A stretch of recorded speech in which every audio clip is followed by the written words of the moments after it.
بسم اللہ الرحمن الرحیم۔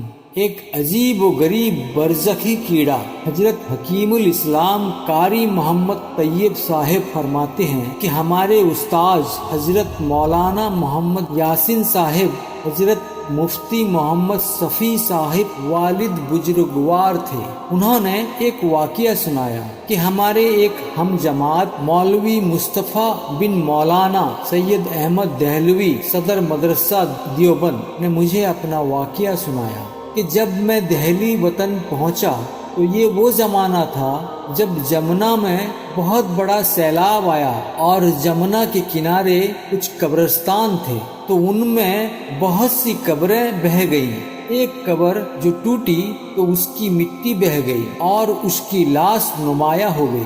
یہ پانی تو ہٹ گیا لیکن وہ لاش رکھی ہوئی تھی۔ مولوی مصطفیٰ کا بیان ہے کہ اس لاش کو دیکھنے کے لیے آس پاس بہت سے دھوبی جو کپڑے دھو رہے تھے وہاں آ کر جمع ہو گئے اور شہرت جو ہوئی تو شہر سے بھی لوگ آ گئے۔ اس کی کیفیت انہوں نے یہ دیکھی کہ اس لاش کی پیشانی پر ایک چھوٹا سا کیڑا بیٹھا ہوا تھا اور وہ تھوڑی دیر کے بعد ڈنک مارتا ہے۔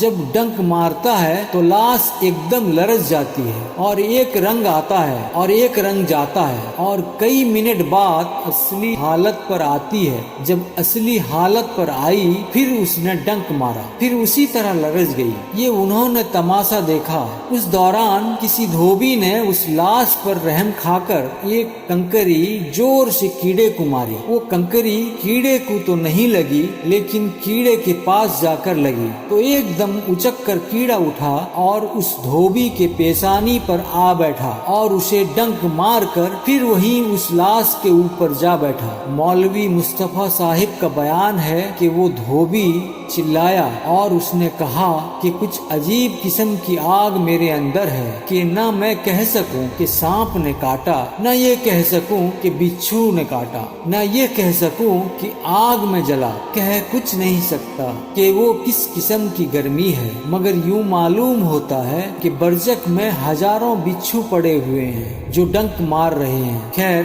اس کے ہاتھ وغیرہ باندھ دیے گئے۔ اب مجمع بدستور ہے تو مولوی مصطفیٰ صاحب کہتے ہیں کہ میرے ذہن میں ایک ترکیب آئی اور میں نے سمجھا کہ یہ کیڑا کوئی عالم مادی کی چیز نہیں ہے، یہ کوئی عذاب خداوندی ہے جو اس میت پر ہے۔ تو بجائے اس کے کہ اسے کنکر مارتا، میں نے اس میت کے قریب بیٹھ کر سورہ یاسین پڑھنی شروع کی۔ اس کے علاوہ کچھ قرآن شریف کی آیتیں اور سورتیں جو مجھے یاد آئیں، جوں میں پڑھتا جاتا تھا وہ کیڑا مجمحل ہوتا جاتا۔ تقریباً آدھے گھنٹے میں نے تلاوت کی، وہ کیڑا بالکل مجمحل ہو کے ایسا رہ گیا جیسے راکھ ہو جاتی ہے۔ اس کے بعد ہم نے اس میت کو دفن کر دیا اور وہ دھوبی 2-3 دن زندہ رہا تھا اور یہ کہتا تھا اپنے قرب و بے چینی کا بیان نہیں کر سکتا۔